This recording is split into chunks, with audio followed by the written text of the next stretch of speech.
이번 영상에서 뉴스데일리 베스트는 이재명 후보가 경기도지사 시절 자랑스럽게 내세웠던 웨이브파크의 실체를 집중적으로 파헤쳐보겠습니다. 입장 수입은 고작 3%, 매출의 95%는 부동산. 그런데도 이재명은 최근 유세에서 웨이브파크를 또 자랑했습니다. 도대체 어떤 구조였기에 수백억 손실을 내면서도 성공을 운운할 수 있었던 것일까요? 자, 이것은 관광시설인가 부동산 장사인가, 시청자 여러분과 함께 그 속살을 들여다보도록 하겠습니다.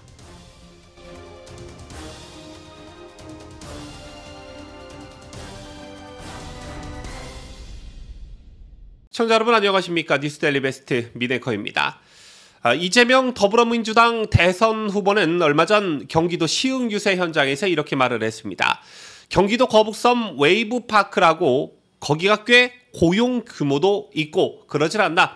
이재명의 경기도가 민주당의 시흥시가 그렇게 신속하게 큰 기업 하나를 유치했다는 말이다. 자랑하고 있는 중이다. 하지만 실상을 들여다보면 자랑은커녕 변명조차 어려운 처참한 성적표가 드러납니다. 최근 웨이브파크 감사 보고서가 공개되면서 이 프로젝트가 본질적으로 관광 인프라가 아니라 부동산 수익 모델이었다는 사실이 명확해졌습니다. 웨이브파크는 2020년 10월 경기도 시흥시 거북섬에 문을 연 인공 서핑장입니다. 이재명 당시 경기도지사의 핵심 공약 중 하나로 추진이 됐고 거북섬 개발의 대표 프로젝트로 소개돼 있는데요. 축구장 15배 규모에 달하는 부지에 조성된 이 공간은 겉보기에는 관광시설처럼 보이지만 속내는 철저히 부동산 개발 중심이었습니다. 실제로 웨이브파크의 전체 매출 구조를 보면 이 점이 명확해집니다.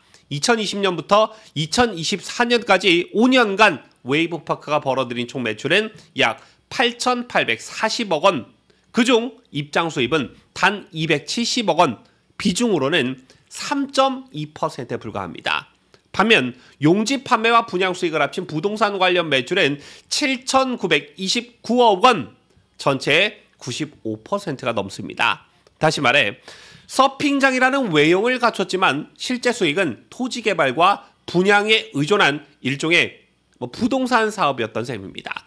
더욱이 부동산 개발이 완료된 이후에는 손실만 남는 구조로 전환된 점에서 애초에 장기적인 수익성과 관광 효과를 기대하기 어려운 그런 구조였다고 볼 수가 있습니다. 그렇다면 사업 성적은 또 어땠을까요?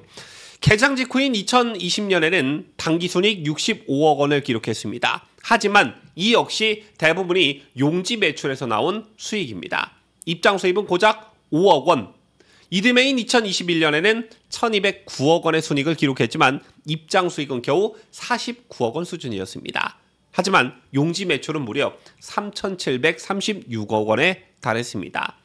2022년 역시 상황은 비슷했는데요. 총 매출 3,367억 원 중 입장 수입은 64억 원, 대부분이 용지 및 분양 수입이었습니다.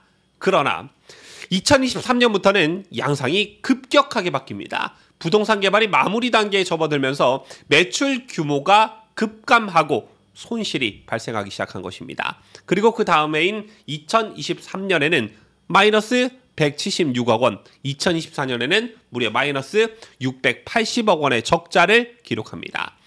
부동산 수입은 줄고 입장 수익만으로는 턱없이 부족한 상황에서 200억 원이 넘는 판관비가 고정적으로 들어가니 적자는 불가피해진 것입니다. 특히 판관비는 광고비, 임대료, 직원급여 등 사업 지속의 필수적인 비용이기 때문에 입장 수익이 이를 감당하지 못하면 지속 가능한 구조로 보기 어렵습니다.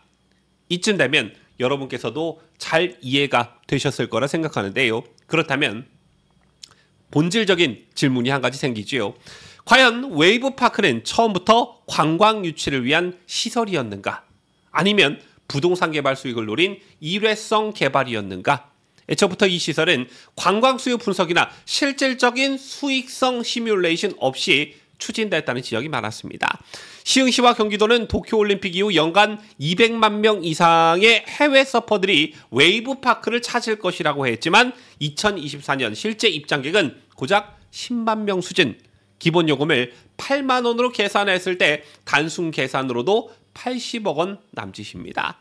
실제 입장 수입은 77억 원이니 거의 맞아떨어지죠. 해외 관광객 유치도 실패했고 국내 대체지인 강원, 양양, 제주도 등에 비해 매력도가 떨어진다는 평가도 존재합니다. 특히 입장료가 8만 원이라는 가격도 진입장벽으로 작용한 것으로 보여집니다. 전문가들은 이 구조를 두고 입장 수입이 주소익이 아닌 상태에서 관광시설을 분류하기는 어렵다라고 입을 모읍니다. 결국 개발 초기 분양 수익으로 수익을 뽑아내고 이후 유지관리비로 손실을 감내하는 구조, 다시 말해 그냥 팔고 끝나는 사업이었다라는 것이겠죠. 자, 문제는 이재명이 지금까지도 이 사업을 자랑으로 내세우고 있다는 점입니다. 단기 수익은 있었을지는 모르겠지만 지금은 적자 구조로 전환되었고 근본적인 운영 지속 가능성조차 확보하지 않았습니다. 관광객 유치도 실패했고 고용 창출 효과도 지속성이 떨어졌습니다. 게다가 민주당 선거대책위의 조승래 수석 대변인은 웨이브파크를 관광 유인이 없는 상황에서 이를 타파하기 위한 유치였다라고 설명했습니다. 하지만 입장 수익이 전체의 3%에 불과하고 실질적인 관광객 유입이 예상보다 한참 못 미치는 현실에서 이 설명은 설득력이 떨어집니다. 정치인은 단순히 사업을 시작하는 것으로 평가받는 것이 아니라 그 결과에 책임을 지는 자세가 중요합니다. 지금까지의 수치는 명백한 실패를 의미하며 그 책임은 사업의 추진자였던 이재명 당시 지사에게 있습니다. 지금처럼 유치만 했으면 됐다라는 식의 안이한 태도는 유권자들을 그야말로 무시하는 처사겠지요. 웨이브파크 사례는 이재명표 행정 스타일의 전형을 보여줍니다. 외형적으로는 그럴싸한 그림을 그리지만 실제 내용은 지속 가능하지 않고 수익성도 없는 구조.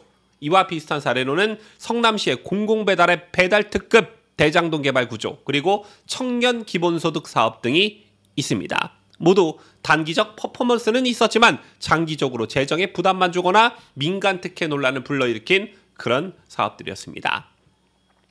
시민들의 세금이 투입된 사업이라면 더욱 면밀한 사업성 검토와 현실적 수요 조사가 필요합니다. 하지만 이재명식 행정은 숫자보다는 정치적 업적, 구조보다는 퍼포먼스에 집중해왔습니다. 이재명이 강조하는 성과의 실체가 이런 수준이라면 유권자들이 이재명표 공약을 어떻게 받아들여야 할지 진지하게 고민해봐야 합니다. 보여주기식 개발, 단기 수익 중심의 모델, 그리고 무책임한 자랑질, 이것이 반복된다면 또 다른 웨이브파크가 생기고 또 다른 세금 낭비가 발생할 것입니다.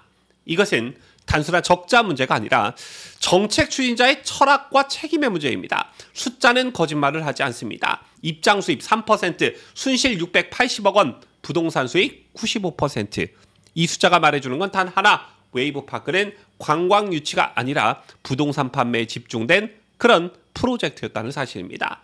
그리고 우리는 여기서 반드시 하나의 질문을 던져야 합니다.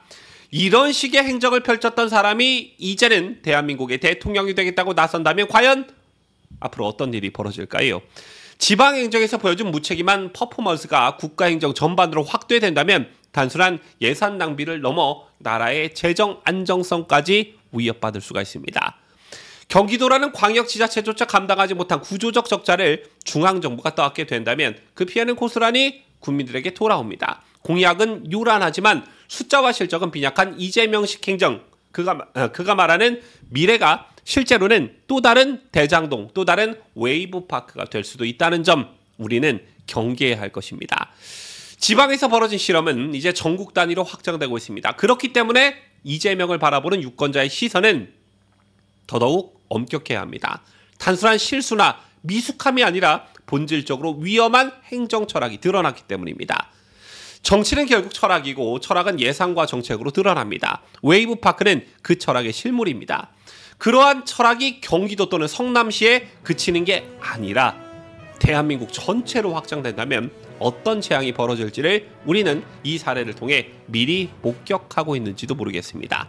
지금까지 저는 자유대한민국을 수호하는 뉴스데일리 베스트 민앵커였습니다.